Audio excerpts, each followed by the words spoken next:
What the heck is this? The room is covered in dust. You're just trying to get out of doing housework because you're sick, aren't you? You know I like things clean. For God's sake. Even if you had to sneak out of the hospital, you should come home and do housework properly. The person I call my husband is probably not a human, but a demon or something. Otherwise, there's no way he would say such foolish things to his wife, who is in the hospital with cancer. But what a waste this ignorant man is. Excuse me, but your wife is now... The doctor's words were just the beginning of this man's descent into hell. My name is Sarah, a 35-year-old office worker. I've been married to my husband Kenny for almost 3 years now.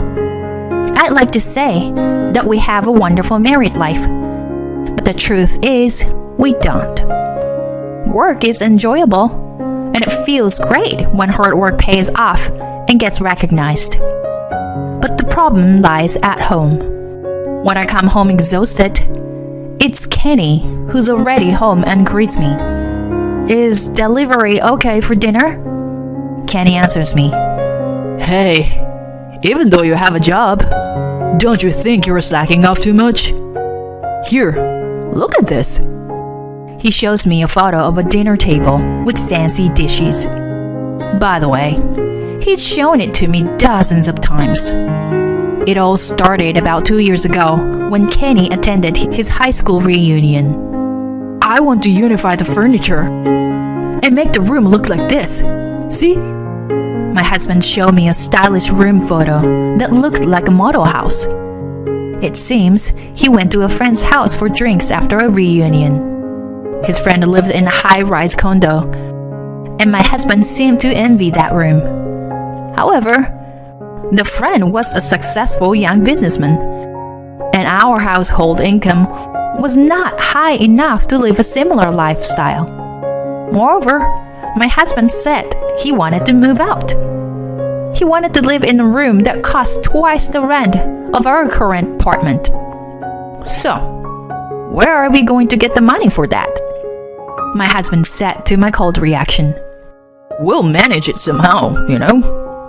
I mean, we're both working, so we'll figure it out, right? Finally, I got angry with my husband snickering and said, Enough already! Do you even understand the concept of living within our means? From now on, you should pay for your beer with your own pocket money. He glared at me, maybe because I was scary, and muttered, What? I was just joking. You're such a buzzkill. He was mumbling for a while, but I was sure he wasn't joking. We continued to bicker, and I started to experience stomach pains and other stress-related symptoms. I thought it was just stress until something strange happened to my body. I started bleeding, even though it wasn't my period, and it wouldn't stop. I went to a nearby hospital and was diagnosed endometrial cancer. Hearing the diagnosis, my body shivered, even though it wasn't cold. Then, the doctor said something that made it worse. Do you plan to get pregnant in the future? It was a severe condition, and the best option was to remove the uterus. I will talk to my husband. I couldn't stop crying while driving home. If I lost my uterus, I wouldn't be able to have children ever. I wonder what Kenny's reaction will be. He loves children, so I'm afraid of getting divorced. When my husband returned home, I talked to him about the test results, treatment, and his thoughts. We took the time to have a conversation for the first time in a while. My husband was very shocked, but we made a decision. After that, I took a leave of absence from work and my treatment began. In the end, we decided to undergo chemotherapy after having my uterus removed. On the day of the surgery, my husband took the day off and accompanied me to the hospital. I felt uneasy about my husband's oddly cheerful mood. However, I overcame major surgery and lost my uterus. During my hospital stay, colleagues and friends came to visit me. I felt sad that a friend with a child came to visit me. My in-laws who lived nearby also came to visit me. "You did well, Sarah." After those words of encouragement, my mother-in-law said, "I know it's tough, but please take care of the household finances and chores a little more carefully." My father-in-law immediately interrupted her. "Hey, stop it. Not now. Sarah, never mind, okay?" I had no idea what their conversation meant at that time. As for my husband Kenny, he always seemed to be in a good mood whenever he visited me in the hospital. "Sarah, you might be surprised when you get discharged." "Well, look forward to it." I thought I would be happier about anyone who came to visit me, rather than a surprise. After a while, I was scheduled to be discharged temporarily and was excited to return home. I would be admitted to the hospital again soon for chemotherapy. When my husband picked me up from the hospital, he said, "Don't be surprised when you see inside the house." I had a feeling of unease. What is this? As soon as I entered the house, I was shocked. The inside of the house had changed drastically from before I was hospitalized. The previously fresh and white-themed rooms had turned into a sleek black-themed one. The sofa and table that I liked, as well as the rug that was on the floor, were all gone. Everything had been replaced with furniture that my husband liked. What surprised me even more was that all the appliances, including the washing machine and refrigerator, had been replaced with new black ones. I was frozen in shock at the sight. How's that? Pretty amazing, right? I did it all by myself. At my husband's smug remark, I felt like collapsing.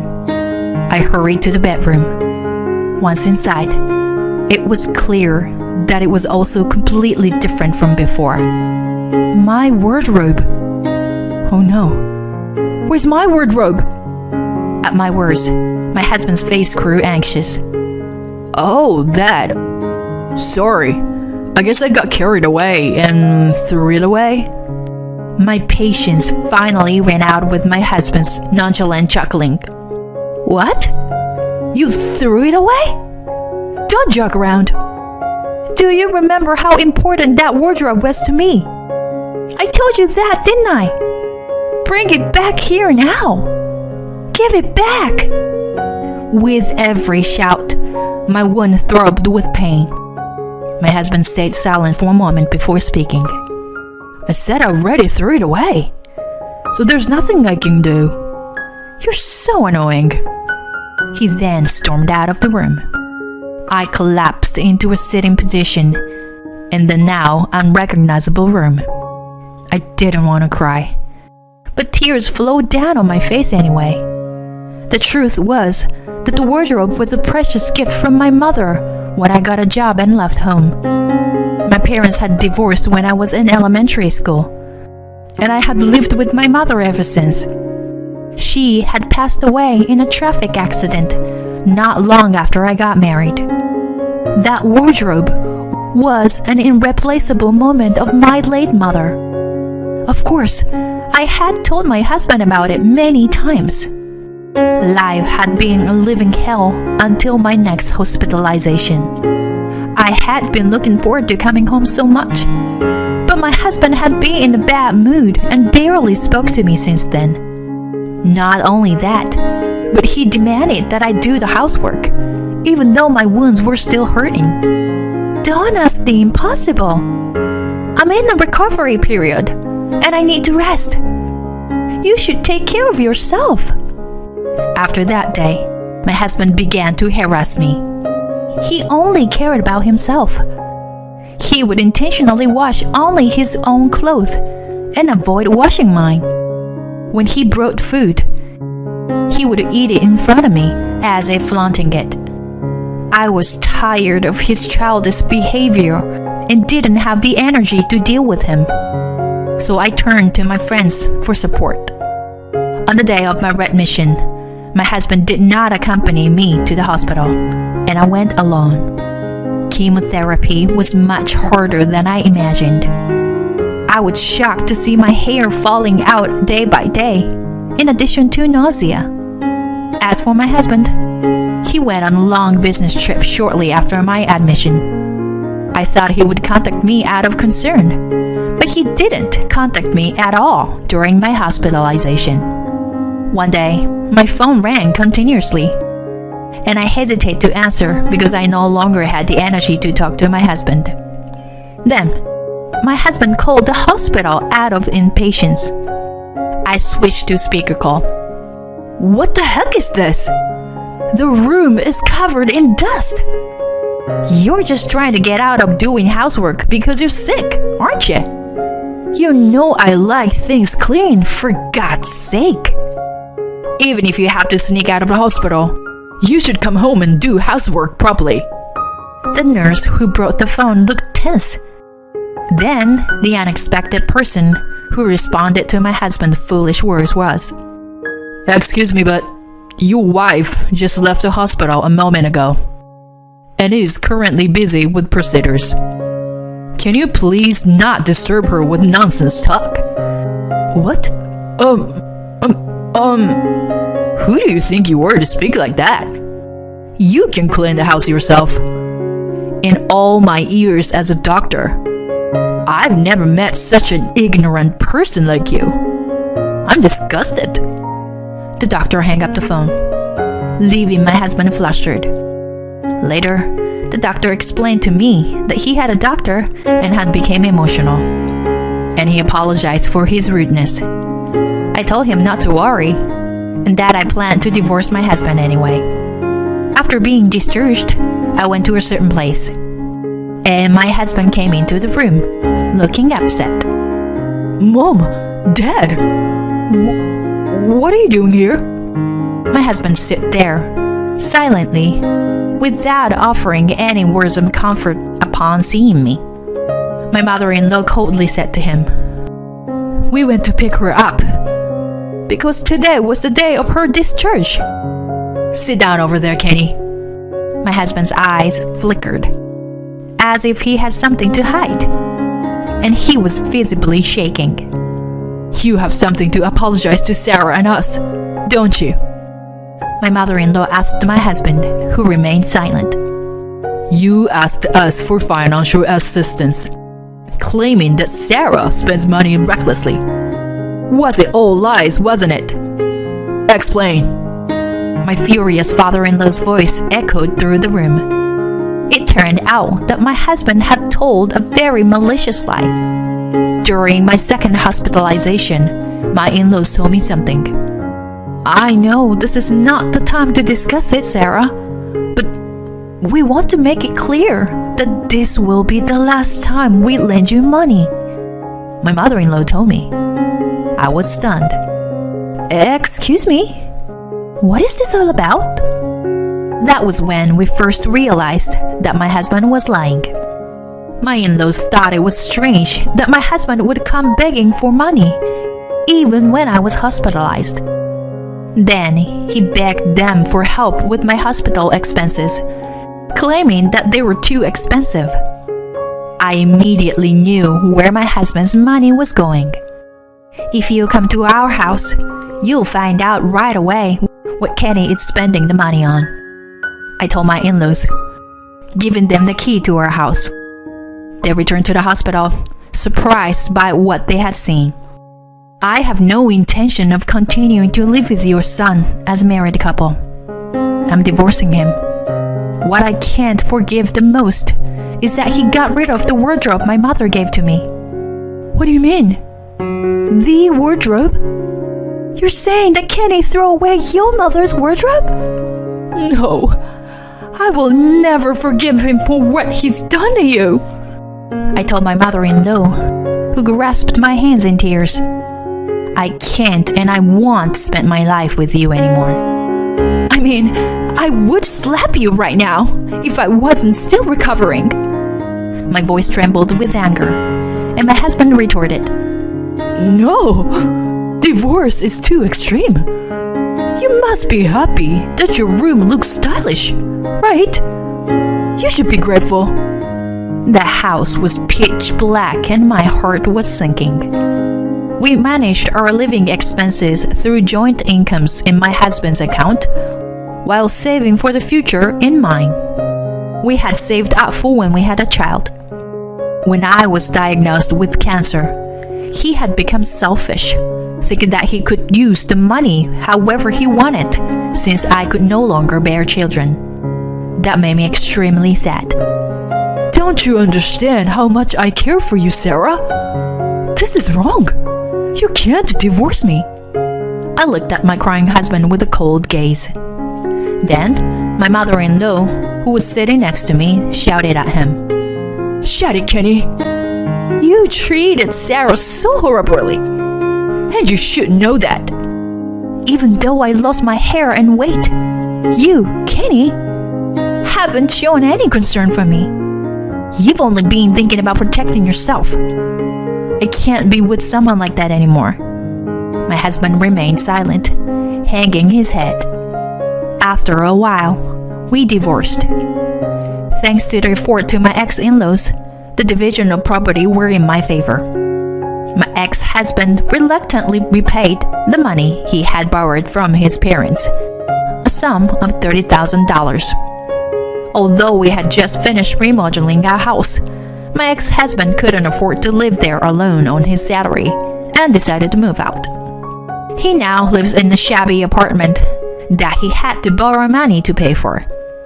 I have a friend who works at the same company as my ex-husband. I heard that he is now labeled as a dangerous person who harasses his wife, who is battling cancer. He brought it upon himself.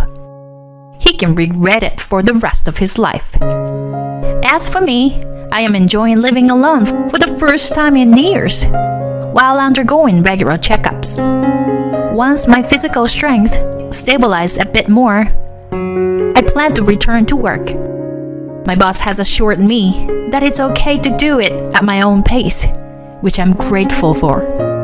I'm just so glad my mother's wardrobe has been returned to me. I found it at an antique shop when I brought in some of my unwanted item after moving. It was what my mother gave me, and it may not have been an expensive piece of furniture, but it was the only memento that I cherished. On the back corner of the wardrobe was my late mother's writing, Sarah, always be happy. I've tried my best to remember my mother's words and worked hard. Of course, that won't change in the future.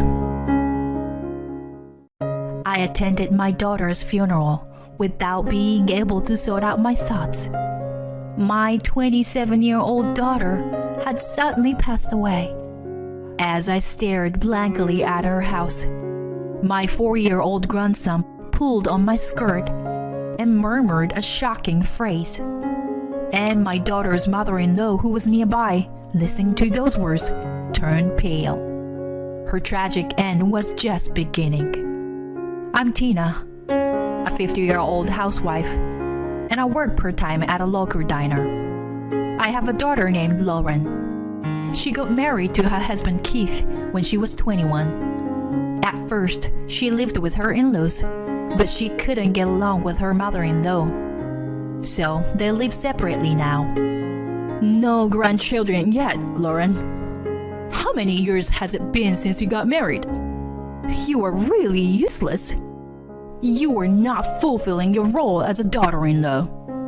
It seems that she was repeatedly blamed by her mother-in-law about children until her grandson Alex was born.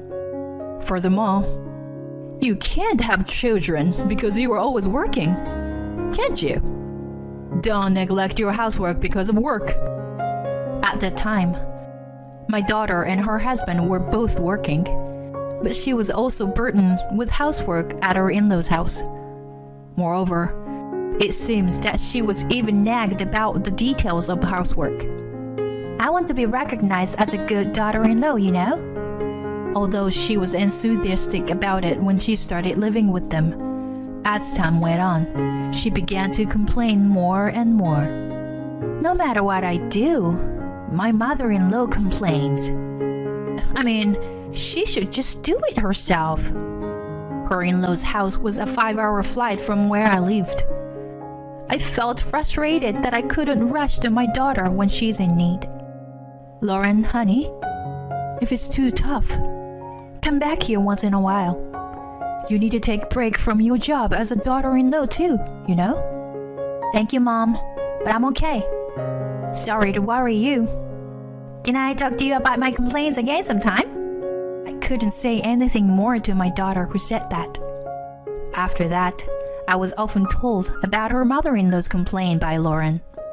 But as the physical distance couldn't be shortened, I also thought about how to support my daughter mentally.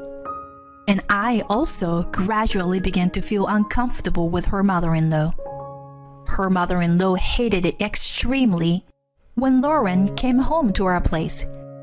She even called me directly. Lauren is our daughter-in-law.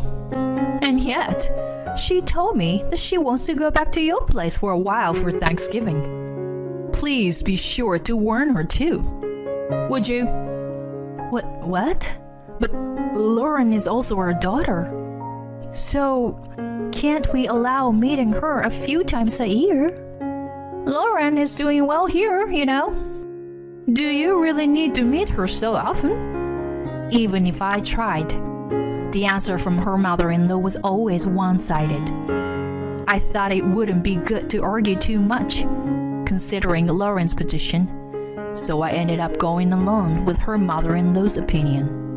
However, Lauren's husband convinced his mother. Even if you say she's doing well over here, it's obvious that they want to meet her every once in a while. Didn't you always tell me that you were lonely and wanted us to come back here to live with you? Remember? We somehow managed to get permission for a few visits home per year. Whoa, she even called you? I'm sorry, Mom. I really want to build a good relationship with her, but the day after her mother-in-law's contact, Lauren contacted me with a voice full of apologies. No, don't be sorry, honey. I couldn't do anything for you either. I had such frustrating conversation with my daughter many times. Then one day, Lauren contacted me saying that her mother-in-law was angry because I didn't send her a return gift for a present. Huh? I haven't received anything from your husband's family, even once. And yet she demands such things from me? What is that? I was surprised and raised my voice. Really? I knew something was off. I don't understand anything that my mother-in-law is saying or doing anymore. Lauren's voice over the phone showed signs of exhaustion. Well, I'll try. I will hurry and send something. But you should definitely discuss it properly with your husband. I told Lauren that and hung up. About 2 years had passed since Lauren started living with her in-laws when she contacted me again. The relationship with her just can't seem to improve. I think it's better for me not to be around her. Keith feels the same way too. So, we decided to live separately from my in-laws. Apparently, Lauren's husband also judged that he couldn't handle his mother and decided to move out. Well, even if we say we're living separately, it's still within walking distance. I felt relieved when I heard Lauren's laughing voice over the phone. Then, about a year after Lauren and her family left their in-laws' home, I received the news that she was pregnant with her first child.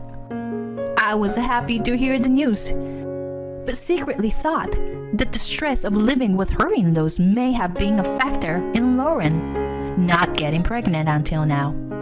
Lauren gave birth to a healthy baby boy named Alex. However, her mental state began to deteriorate rapidly due to her mother-in-law's overbearing nature. At the suggestion of her husband, when Alex was 2 years old, they came to live with us for several years. Lauren was so mentally exhausted that she had become quite thin. I deeply regretted that I had not been able to do anything for her until then. After a while, Alex, who had started to speak a little, began to say strange things. Granny, the man with the injured eye is not here today. What, Alex? That man with the line in his eye. Alex pointed to his own right eye and asked me about it. The truth is, my father, who passed away, lost his vision in his right eye and had a scar from an accident at work when he was young. My father passed away when I was young, and the pictures were kept at my parents' house. So even Lauren didn't know about the scar. At first, I thought it was a coincidence, but his bizarre stories continued many times. The man with the injured eye looks real sad. He's saying his house is about to break down. I told my mother about this. Later, we received a report that the stone on my father's grave had been broken by someone or something. From then on, I felt that maybe Alex had a sixth sense. Lauren seemed to have the same perspective, but she didn't pay much attention to it. I wonder who Alex inherited it from. 2 years passed, and Lauren's mental and physical condition began to recover. So they returned to her in-laws' house. However, she still received a bunch of sarcasm from her mother-in-law. What a terrible woman you are! Taking away my grandson who is the heir. From now on, I will raise Alex in our house. Thankfully, Lauren's husband and father-in-law, her mother-in-law was restricted in contact with them. So she seemed to be able to spend a more comfortable life than before. However, tragedy struck suddenly. One day, out of nowhere, Lauren's husband contacted me and told me that Lauren had fallen down the stairs and died. This news was hardly believable. However, when I rushed to the hospital, she had already become cold, and I had to accept the reality. Soon after, the funeral was held. And of course, Lauren's husband, Alex, and her mother-in-law attended. I managed to maintain my composure and exchanged a greeting with her mother-in-law. But falling down the stairs? Was she not paying attention? With her words, I couldn't even think of her as a human being. And I didn't have the energy to argue back. Mom, how can you say that even at a time like this? Lauren's husband also heard his mother's words and accused her furiously. But she seemed completely indifferent. Then she said to him, who was holding Alex, "Why don't you watch him carefully instead? Don't let him say anything creepy like he always does." Mom, cut it out. Lauren's husband was clearly upset with his mother. Excuse me, I'm going to step out for a bit. Can you take care of Alex for a while? Lauren's husband entrusted me with Alex and forcefully took his mother outside the venue. Alex seemed unable to comprehend that his mother had passed away, and I was doing my best to hold back tears. Granny, why do you look so sad? Mommy's worried about you. Alex looked at my face with a worried expression. I felt tears that I had been holding back quietly overflow. Alex, sweetheart, is Mommy here? Yeah, she was behind you until a little while ago. She's with Grandma now, over there with Daddy. Saying that, Alex pointed to where Lauren's husband and mother-in-law. Mommy said Grandma pushed her on the stairs. Huh? As soon as I heard Alex's words, all the attendees turned their attention to us. Alex, don't say things like that. Lauren's mother-in-law looked pale at his words, and I could see she was flustered. Alex, can you tell me the story about Mommy later? I spoke to Alex to calm the situation down. After the funeral was over, I returned to Lauren's home with Alex and talked to him slowly. Meanwhile, the mother-in-law was taken to the in-laws' house. Well, Alex, can you tell me the story now? Mommy's story? Sure. Let's go to my room. Mommy's saying something good is in my room. Alex led me to his room, holding my hand with a cheerful expression. That thing over there. Can you take it for me? And looking around the room, Alex pointed the box. Upon checking the contents, there were a small camera and recorder inside. According to Lauren's husband, Alex seemed to be talking to someone even though he was alone, and he would stare intently at nothing. Lauren found it interesting and installed a sound detecting camera and recorder. Alex, do you know what this is for? No, but Daddy knows, right?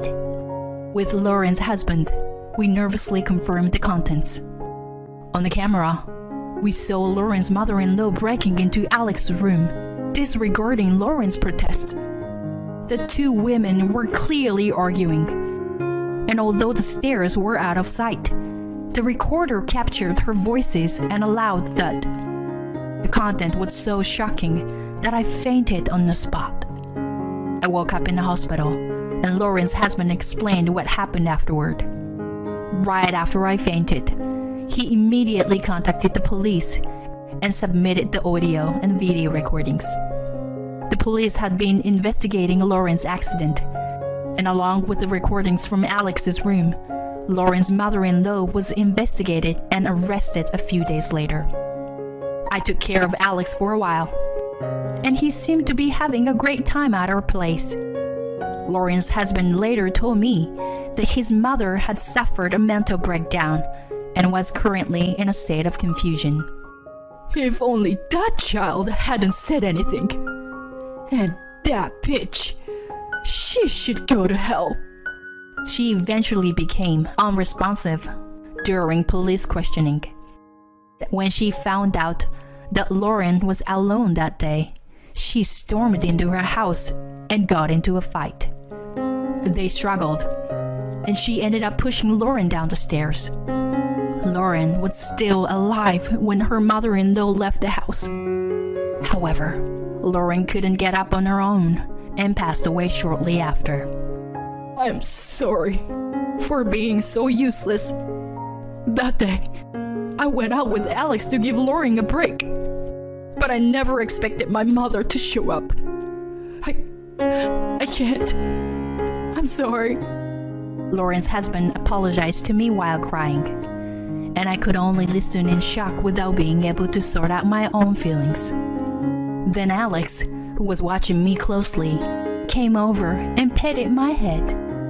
Granny, Mommy told me to do this. She said she can't touch you, but I can. He looked at me with a smile. I hugged Alex and cried for a long time before finally gathering my thoughts. Lauren's mother-in-law was taken to the police station, and her hallucinations seemed to have subsided. So there were no legal issues related to her mental state. She was found guilty and became a resident on the other side of the wall. Lauren's husband had to explain the situation to his company, and as a result, he was able to transfer to a neighboring state where I live. While he worked, I took care of Alex. I know you don't want to see me, but for Alex's sake, would you allow me to live nearby? He said this and I agreed. Keith, when you find someone new, I'll take care of Alex for you. So don't worry, okay? Thank you, but Lauren is my only wife. I will work my hardest for her sake and raise Alex into a fine human being. As for me, I had enough savings from my late husband's inheritance to live comfortably. I spent my days enjoying time with my grandson. As for Alex, he no longer said strange things like he did before. Whenever I ask him about it, he just says, I don't know. that's all he says. Alex seemed to be enjoying himself with his new friends every day. I still think about my daughter Lauren and cry until my tears run out when I'm alone at night. But for Alex's future, I want to love him as much as I would have loved Lauren.